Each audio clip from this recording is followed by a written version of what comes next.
Hello, friends. Today we are going to continue the revision of chapter number 2, Cultural Heritage of India, Trendy Traditional Handicrafts and Fine Arts.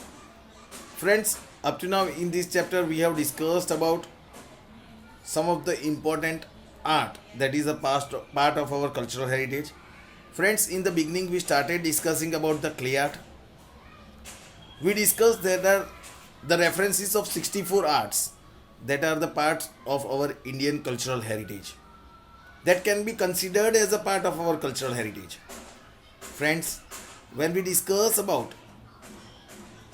the arts that are a part of our culture, that are a part of our heritage, now friends, we in the past, in the previous lecture of this chapter, we discussed about the clay art. We discussed how the clay art was important in the ancient time. Each and everything was made from clay in the past. Most of the things, in most of the part, clay was utilized. In the beginning, when the metals were not invented, at that time, clay was used for major purposes. The potter's wheel was considered as the important equipment in the past. Clay utensils, toys, pots, pitchers, earthen lamps, and many such important things were made of clay in the past. The life of human being revolved around the clay, we can say. We discussed how even the houses were made of the mixture of cow dung and clay, which was known as cubas. We discussed about the baked and unbaked clay, which was known as terracotta. Friends, we discussed about even some different arts. After that, that is about the spinning art, weaving art. We discussed about the patola of Patan. The patola of Patan, again, an important art which developed during the rule of Siddharth Jaisingh, when lots of artisans of Patola of Patan came and settled in Patan. Friends, this art was considered as one of the complicated and time consuming art. Friends, this art of Patola, that is the Patola of Patan, is also known as Bevadikt, means the Patola of Patan can be worn from either side. The design was made on both the side, and that is why it was known as Bevad Ikt. Ikt means weaving, Bevad means from both sides, and that is why it was known as Bevad Ikt. Friends, its design and colors were very much famous at that time. Friends, it was clearly said that these design, the color would never fade, even if these cloth, this patola might tone away, but the color remained the same. The design remained the same. Friends, we discussed about the leather industry.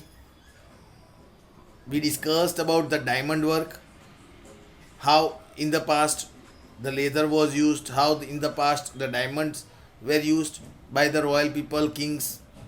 Diamond studded ornaments were the important part in the past.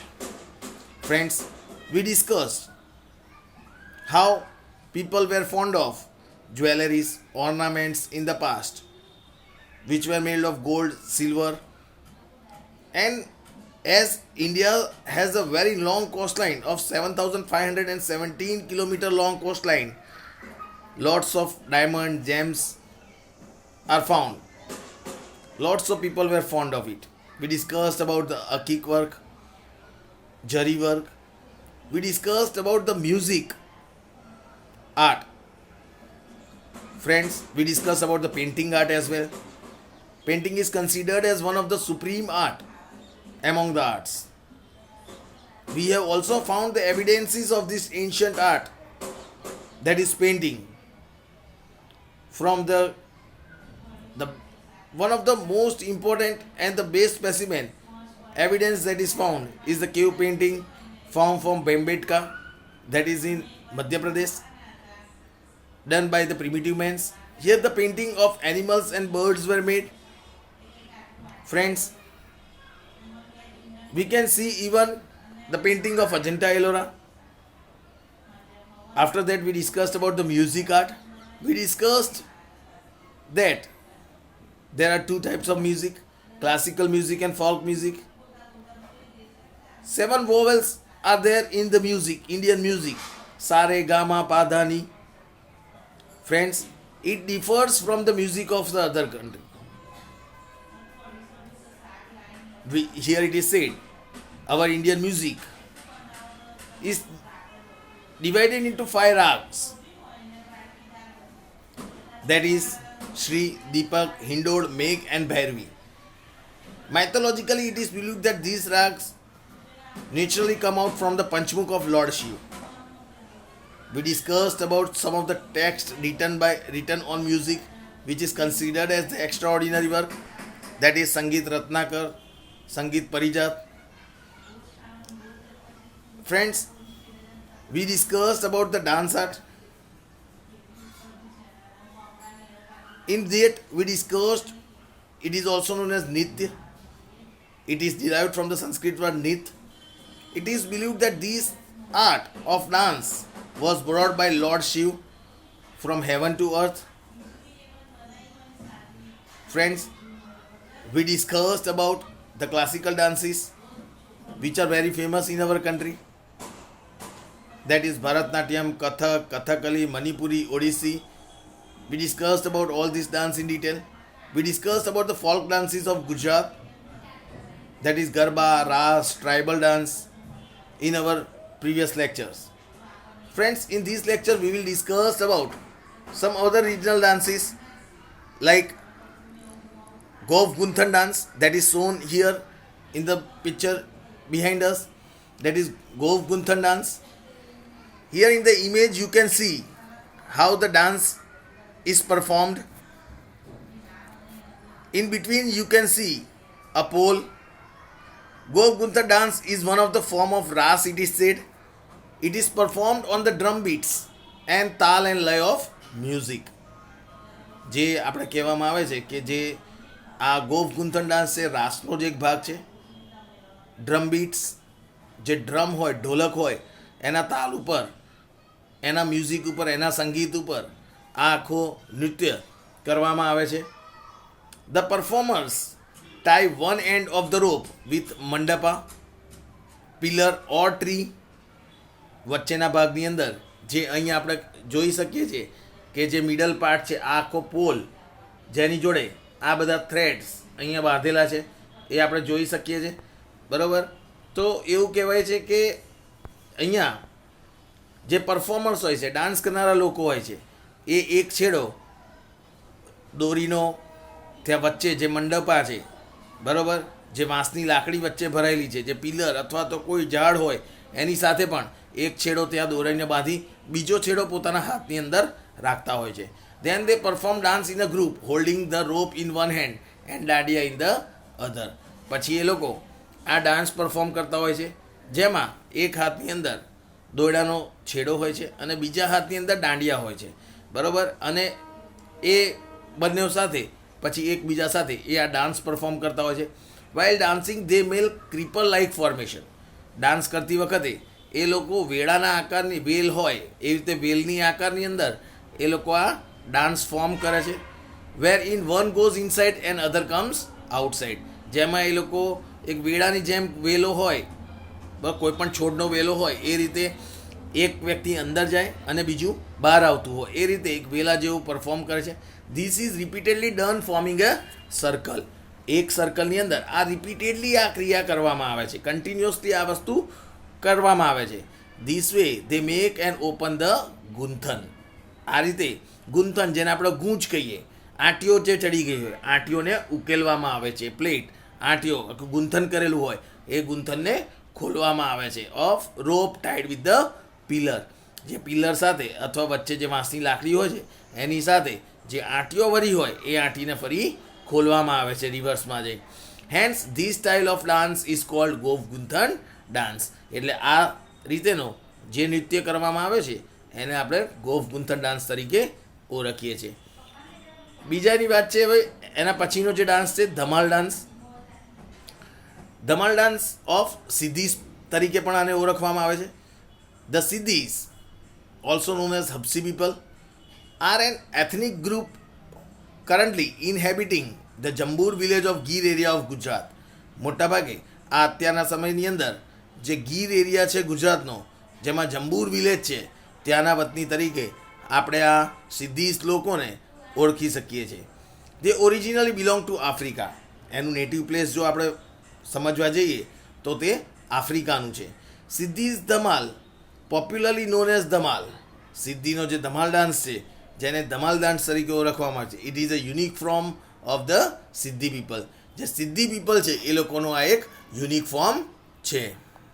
This dance was earlier also called the mashira nritya. આ જે dance છે એને પહેલાં મશીરા નૃત્ય તરીકે પણ ઓળખવામાં આવતો હતો. It was performed after returning from A successful hunt of wild animal from the forest. એવું કહેવામાં આવે છે કે આ જે નૃત્ય છે આ ડાન્સ નોર્મલી એ લોકો ક્યારે કરતા હતા તો કહે છે જ્યારે જંગલમાંથી શિકાર કરીને એ લોકો જ્યારે પાછા ફરતા હતા ત્યારે એ સમયે લોકો ખુશી વ્યક્ત કરવા માટે આ ટાઈપનો નૃત્ય આ ટાઈપનો ડાન્સ એ લોકો કરતા હતા. They perform dance by rhythmically striking mashira that is coconut shell containing earthen lamp inside covered with a cloth. They perform dance by rhythmically striking mashira. Striking mashira એટલે મશીરાને ખખડાઈને. મશીરા શું છે તો કહે છે કોકોનટનું શેલ છે. લીલું નારિયેલ આપણે જે જોઈએ છે બરાબર નારિયેલનું શેલ છે કોકોનટ શેલ. સૂકું નારિયેલ હોય આપણે શ્રીફળ જે વધેરીએ છીએ બરાબર એ કોકોનટ શેલ છે. એને એની અંદર અર્થન લેમ્પ મૂકીને એની અંદર એક દીવો મૂકી અને એને કપડા વડે બાંધવામાં આવે છે. That is known as મશીરા.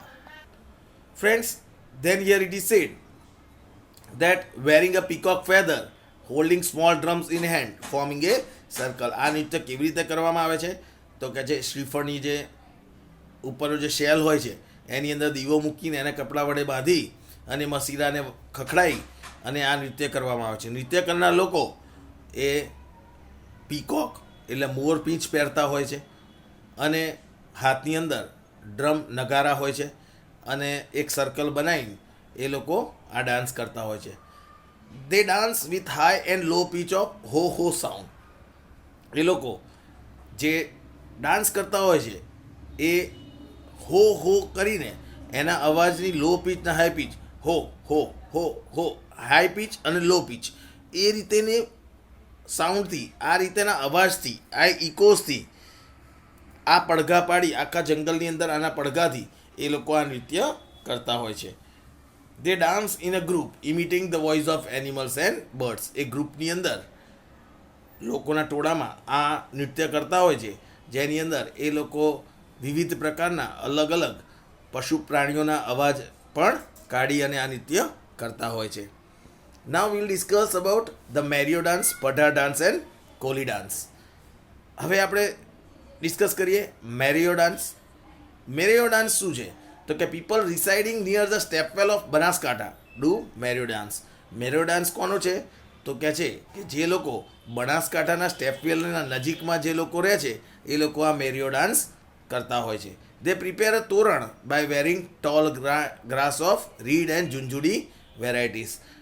Read અને ઝુંઝુડી નામની જે વેરાયટીના જે ટોલ ગ્રાસ આવે છે એ તોરણ તરીકે બનાવી એને આ પ્રિપેર કરી અને આ ડાન્સ કરતા હોય છે. People dance on drum bits and holding swords. હાથમાં તલવાર લઈ અને નગારા વગાડી ડ્રમ બીટ્સની તાલે એ લોકો આ નૃત્ય કરતા હોય છે. Now Padhar dance. This dance is mainly perform by people of Padhar community of Surendranagar region. જે પઢાર ડાન્સ છે એ સુરેન્દ્રનગર રીજનના જે પઢાર કોમ્યુનિટીના લોકો છે એમના દ્વારા પરફોર્મ કરવામાં આવે છે. દે ડાન્સ ઓન તાલ એન્ડ લય ઓફ દાંડિયા એન્ડ મંજીરા. આ લોકો ડાન્સ એના દ્વારા કરતા હોય છે તો કહે છે દાંડિયા અને મંજીરા હાથમાં લઈ એના તાલ ઉપર એના લય ઉપર એ લોકો આ નૃત્ય કરતા હોય છે. While dancing, they generate scenes like sea waves or like a ship moving on sea waves. જ્યારે એ લોકો નૃત્ય કરતા હોય છે તો ગ્રુપની અંદર એક એવું વાતાવરણ ઊભું કરે છે કે એવું દ્રશ્ય ઊભું કરે છે જેમાં જાણે કે કોઈ સી વેવ્સ હોય, કોઈ મોજા ઉપર નીચે થતા હોય એ રીતે, અથવા કોઈ શિપ એ સી વેવ્સ ઉપર જ્યારે ચાલતી હોય તો જે પ્રમાણેનું દ્રશ્ય બને એ ટાઈપનું દ્રશ્ય એ લોકો નૃત્ય કરતા બનાવતા હોય છે. Now Koli and Mer dance. Koli community people of Saurashtra perform this Koli dance. Koli dance કોણ પરફોર્મ કરે છે? તો અહીંયા કીધું છે જે કોલી કોમ્યુનિટીના પીપલ હોય છે સૌરાષ્ટ્રના એ લોકો આ કોલી ડાન્સ પરફોર્મ કરતા હોય છે. વાઇલ ડાન્સિંગ દે હોલ્ડ મદરીસો on head and wear head guard, that is turban decorated with embroidery and mirror tied with green colour embroidery belt. શું કહે છે? ડાન્સ કરતી વખતે એમના હાથમાં મદરીસો હોય છે, બરાબર. દે હોલ્ડ મદરીસો ઓન હેડ, માથા ઉપર મદરીસો હોય, અને હેડગેર એટલે પાઘડી, જે આપણે પાઘ જેને કહીએ, ટર્બન પહેરેલી હોય છે જે એમ્બ્રોઇડરી દ્વારા સરસ રીતે મિરરથી ડેકોરેટ કરેલી હોય છે, અને ગ્રીન કલરનો એમ્બ્રોઇડરી ભરતકામ કરેલો બેલ્ટ પણ એ લોકો પહેરતા હોય છે. દે વેર ભેટ on their waist to perform this dance. એ જે બેલ્ટ હોય છે જે કમર ઉપર એમના વેસ્ટ ઉપર જે પહેરતા હોય છે એને ભેટ તરીકે ઓળખવામાં આવે છે, અને એ ભેટ પહેરી અને એ લોકો આ ડાન્સ પરફોર્મ કરતા હોય છે. Similarly Mer dance of Saurashtra and other dance of Bharwad tribe are also well known. એવી જ રીતે જે મેર ડાન્સ છે સૌરાષ્ટ્રનો અને સાથે જે ભરવાડ ટ્રાઇબના જે ડાન્સીસ છે એ પણ ઘણા વેલ નોન છે. સો ફ્રેન્ડ્સ, આ જે ડાન્સીસ છે એ બધા આપણા ગુજરાતના ફોક ડાન્સ તરીકે આપણે એને ઓળખી શકીએ. ફ્રેન્ડ્સ, આજે આપણે આ બધા ડાન્સ વિશે ડિસ્કસ કર્યું જે બધા ગુજરાતના ફોક ડાન્સીસ છે, જેમ કે ગોફ ગુંથણ ડાન્સ, ધમાલ ડાન્સ, બરાબર. પછી ઉપર જે આપણે ડિસ્કસ કર્યો Mero dance, Padhar dance, Koli and Mer dance, આ બધા આપણે ફોક ડાન્સ તરીકે ગુજરાતના ઓળખી શકીએ. Hope so you have understood all these dances, friends. With this we complete the revision of chapter number 2, friends. We'll discuss another chapter from our next lecture. Thank you, friends.